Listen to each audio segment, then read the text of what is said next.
بسم اللہ الرحمن الرحیم۔ وضو کی برکت سے گناہوں کی مغفرت۔ عنہ ان رسول اللہ صلی اللہ علیہ وسلم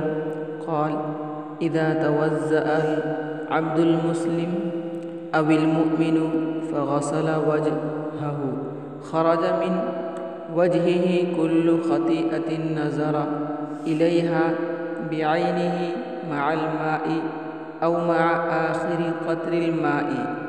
فإذا غسل يديه خرج من يديه كل خطيئة كان بطشتها يداه مع الماء أو مع آخر قطر الماء، فإذا غسل رجليه خرجت كل خطيئة مشتها رجلاه مع الماء أو مع آخر قطر الماء حتى يخرج نقيا من الذنوب۔ رواہ مسلم۔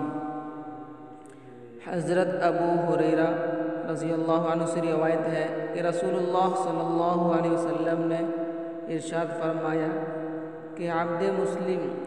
یا بندہ مومن جب وضو کرتا ہے، اپنا منہ دھوتا ہے تو پانی کے ساتھ وہ گناہ اس کے چہرے سے دھل جاتے ہیں جو اس کی بری نظر سے سرزد ہوئے، یا پانی کے آخری قطرے کے ساتھ نکل جاتے ہیں، اور جب وہ اپنے ہاتھوں کو دھوتا ہے تو اس کے وہ گناہ اس کے ہاتھوں سے دھل جاتے ہیں جو اس کے ہاتھ کے پکڑنے سے سرزد ہوئے یا پانی کے آخری قطرے کے ساتھ نکل جاتے ہیں، اور جب وہ اپنے پاؤں دھوتا ہے تو اس کے وہ گناہ دھل جاتے ہیں جن کی طرف اس کے پاؤں چل کر گئے، یعنی جن گناہ کی طرف ان کے پاؤں چل کر گئے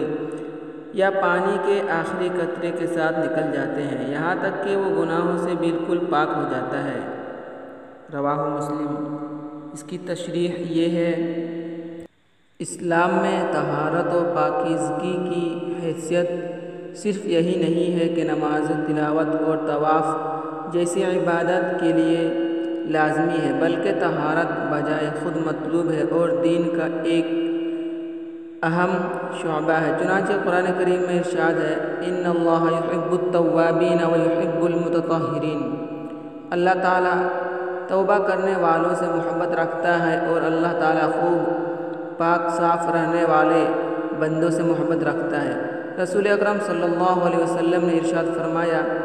الطہور شطر الایمان، یعنی طہارت پاکیزگی اسلام کا ایک حکم ہی نہیں بلکہ دین و ایمان کا ایک جزو ہے۔ حدیث مبارک میں بیان ہوا کہ جب بندہ مومن وضو کرتا ہے اور اپنا منہ دھوتا ہے تو سارے گناہ دھل جاتے ہیں اور پانی کے آخری قطرے کے ساتھ نکل جاتے ہیں۔ جب ہاتھ دھوتا ہے تو ہاتھوں سے کیے گئے گناہ دھل جاتے ہیں، اور جب پیر دھوتا ہے تو پیروں کے گناہ دھل جاتے ہیں، اور مومن گناہوں سے پاک ہو جاتا ہے، اور مومن گناہوں سے پاک صاف ہو جاتا ہے۔